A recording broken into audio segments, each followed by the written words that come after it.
Hello विद्यार्थी मित्रांनो, आज आपण बघणार आहोत MPSC मुख्य परीक्षा 2023 गट क चे गणिताचे क्वेश्चन्स।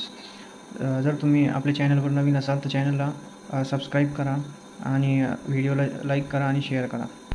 तर आपण सुरुवात करूया। प्रश्नाला पहिला प्रश्न आहे x इज ग्रेटर दॅन 0 आणि x + 1x is equals to 5.5। तर √x + 1/√x is equal to किती? आता आपल्याला फाइंड आउट करायचं आहे ही टर्म। जर आपण ह्याला असं लिहिलं √x + 1/√x चा जर आपण स्क्वेअर केला तर हे येणार √x स्क्वेअर अधिक 1/2 √x याचा स्क्वेअर प्लस 2 × √x × 1/√x। हे आपण a + b ब्रॅकेट स्क्वेअरचा फॉर्म्युला यूज केला आहे इथं। आणि जर आपण हे सॉल्व केलं, हे इथं येणार x प्लस हा इथं येणार 1/x प्लस हा इथं येणार, हे कॅन्सल होईल, इथं फक्त 2 येणार।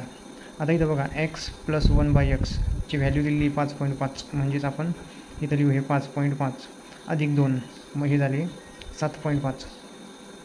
आणि इथं हा स्क्वेअर होता, म्हणजेच x √x + 1/√x हे जो आहे इथं स्क्वेअर आहे। इकडं जर आपण लिहिलं तर ते होईल रूट होईल, म्हणजेच √7.5 याचं जे आन्सर येईल √x + 1/√x जे आन्सर येईल म्हणजे हेच येणार 7.5। ओके, ऑप्शन नंबर 2 आपला आन्सर असेल। जाऊया पुढच्या प्रश्नाकडे। तर पुढचं क्वेश्चन होतं सिम्प्लिफिकेशनवरती। इथे बघा हे टर्म्स दिलेले आहे 2, ते आपल्याला सॉल्व करायचे आहे। आपण जर इथं यांच्या जागेवरती समजा 3.07च्या जागेवरती x घेतला आणि 0.0193च्या जागेवरती y घेतला। ओके, आता इथं फक्त पॉईंटची शिफ्टिंग आहे, इथं 3 पॉईंट आहे, इथं 0.3 आहे। जर आपण याचं जर कन्वर्जन केलं 0.307 म्हणजेच हे होऊन जाईल x × 10⁻⁻1। आणि तसं जर आपण दुसरं जर इथं बघितलं, इथं पण फक्त हे पॉईंट एक मागं सरकलेला आहे, म्हणजे आपण ह्याला असं लिहू शकतो 193 इथं येणार y × 10⁻⁻1। हे -1 कुठून आले?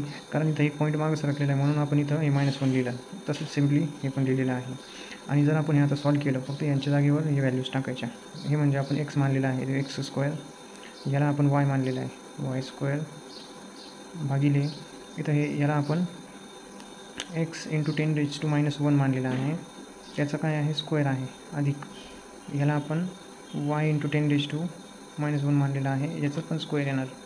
आणि जर हे सॉल्व केलं आपण x² + y² डिवायडेड बाय हे 10⁻⁻1 हे येणार x² × 10⁻⁻2 प्लस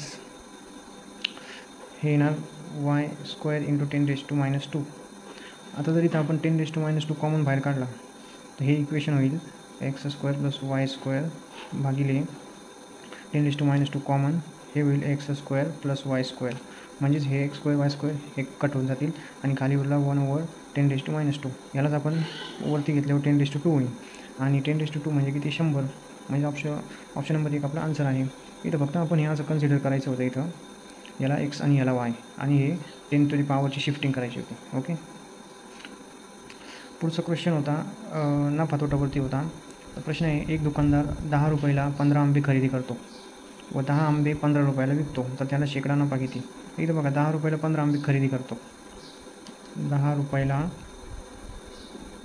15 आंबे, म्हणजेच जर आपण बघितलं इथं तर 20 रुपयाला तो खरेदी करणार 30 आंबे, बरोबर।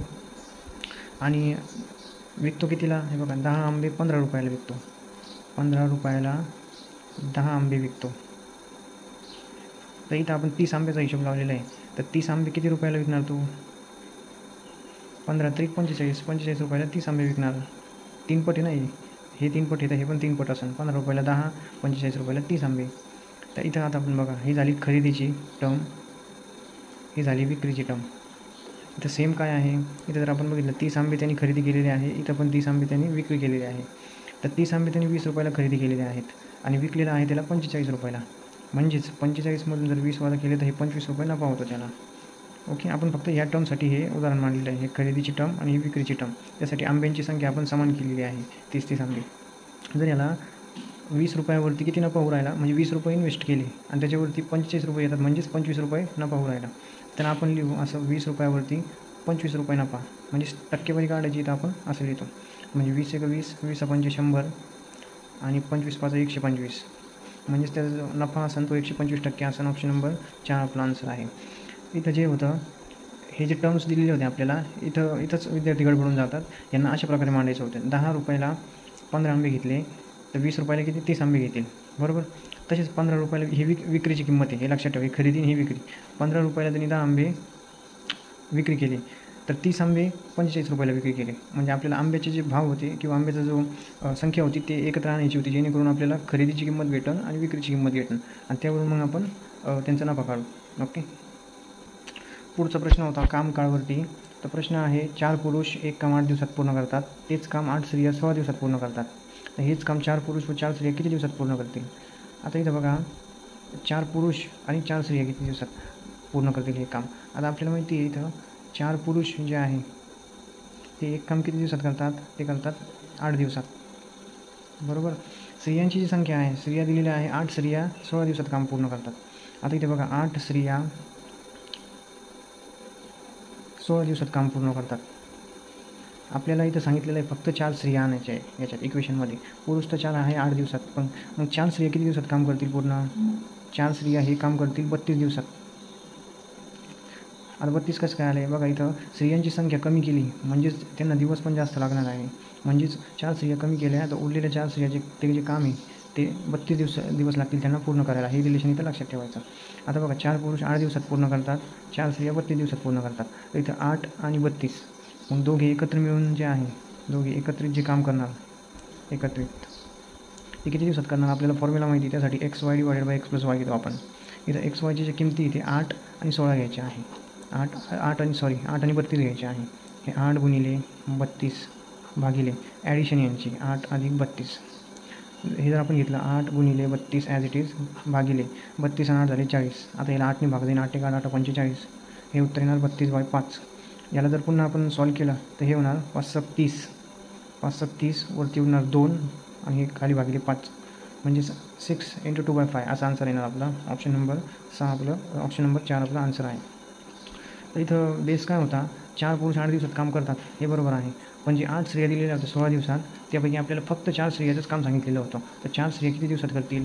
स्त्रियांची संख्या निम्मे झाली तर दिवसांची संख्या निश्चितपणेच वाढणार. इथं हा बेस होता. मग 8चा आणि 32चा जर आपण एकत्रित काम करण्याचा फॉर्म्युला तर माहिती आहे आपल्याला, फक्त किंमत टाकायची होती. अशा प्रकारे आपण हे सॉल्व करू शकतो. जाऊया पुढच्या प्रश्नाकडे. पुढचा प्रश्न आहे, एका गावात मराठी जाणणारे 82%, हिंदी जाणणारे 76% लोक असून दोन्ही भाषा जाणणारे 2244 लोक आहेत. जर त्या गावात दोन्ही भाषा न जाणणारे 8% असतील तर गावची लोकसंख्या किती. आता पहिले आपण दोन्ही भाषा जाणणारे काढू. ओके, जाणणारे. तर त्यासाठी आपण घेऊ मराठी जाणणारे 82% प्लस हिंदी जाणणारे 76%. याच्यातून वजा करायचं आहे दोन्ही भाषा किती जणांना माहीत आहे ते जर वजा केलं तर आपल्याला हे आन्सर भेटेल. म्हणजे तिथं बघा गावात दोन्ही भाषा न जाणणारे 8% लोक आहेत, म्हणजे जाणणारे किती असतील 92% असतील. 100मधून 8 गेले 92%, असं आपण काढतो. दोन्ही भाषा जाणणारे लोक असं काढतो आपण हे फॉर्म्युला यूज करून. तर इथं हे जर ॲडिशन केली तर हे होणार 6 आणि 2 8 आणि हे 7 आणि 8 किती 15 वजा 92. आणि जर 158मधून 92 वजा केलं तर हे होणार 66%. दोन्ही भाषा जाणणारे 66% आहेत. आता इथे बघा दोन्ही भाषा जाणणारे किती म्हणलेली यांनी 2244 आहे, म्हणजे 66% बरोबर 2244. तर मग 100% म्हणजे किती 100 का, कारण गावची लोकसंख्या किती आहे ते आपल्याला काढायचं आहे, म्हणून 100%. आता हे क्रॉस मल्टिप्लिकेशन केल्यावरती x बरोबर 2244 हे 100 इकडं गुणिले. ओके, हा एक्सला 66 इकडं मल्टिप्लाय होते, इकडं आल्यावर होईल भागिले. आता याला जर 11ने भाग दिला आपण, 11 × 66, 11 × 2 = 22, हा येणार 0, इकडं होणार 44, 11 × 4 = 44. परत जर या 204ला आपण 6ने जर भाग दिला, इथं बघा 204 भागिले 6 गुणिले 100, तर हे होणार 6 × 3 = 18, 2 होतात हे झाले 24, 6 × 4 = 24, हे 34 गुणिले 100 हे होणार 3400. म्हणजे आपलं उत्तर आहे ऑप्शन नंबर 3. काही नाही, इथं फक्त माहिती पाहिजे होतं दोन्ही भाषा जाणणारे आपण कसं काढतो. का मराठी जाणणारे घेतले, हिंदी जाणणारे घेतले आणि प्लस त्याच्यामधून दोन्ही भाषा जाणणारी किती आहे म्हणजेच टोटल लोक ते घ्यायचे. जसे इथं भाषा न जाणणारे 8% होते, तर मग जाणणारे किती असेल 92%, तर ते वजा करायचे याच्यामधून. आणि ते मग 66% जे होते दोन्ही भाषा जाणणारे लोक किती होते 66%. आणि ते किती दिली होती त्यांनी इथं 2244. तर मग 66% बरोबर 2244 100 म्हणजे किती, तर ते होणार 3400. ऑप्शन नंबर 3 आपलं आन्सर आहे. हा क्वेश्चन सोपा होता बघा. आरशातून घड्याळात बघितले असता त्यात 6:30 झालेले आहेत, तर घड्याळात किती वाजले आहे. तर इथं फक्त आपल्याला 11:60 दिलेला वेळ वजा करायचा असतो. दिलेला वेळ आहे 6:30. जर आपण वजा केलं हे बघा इथं 30, 11 गेले 5, म्हणजे घड्याळात किती वाजले आहे 5:30 वाजले आहे. जर आपण आरशातून घड्याळात बघितले तर 6:30 वाजले आणि ॲक्च्युअलमध्ये वाजले असतील 5:30 वाजले. तर हे झालं 12 तासाची घड्याळ असलं तर हा फॉर्म्युला यूज करतो आपण 12 तास. आणि जर 24 तासाची घड्याळ असेल, 24 तास म्हणजे कसं, समजा त्यांनी जर सांगितलं घड्याळात वाजले 20:30, तर मग आपण त्या केसमध्ये घेतो. समजा घड्याळात वाजले 20:30 झाले, तर आरशात किती वाजले असतील, तर आपण घेऊ 23:60 हे 20:30 आपण वजा करू, म्हणजे हे 30 आणि हे 3 3:30 वाजले असतील त्यावेळेस. तर हे 12 तासाची घड्याळ. 11:60 म्हणजेच 12 वाजले आणि 23:60 म्हणजे 24 वाजले. ते यासाठी आपण असा फॉर्म्युला यूज करू शकतो.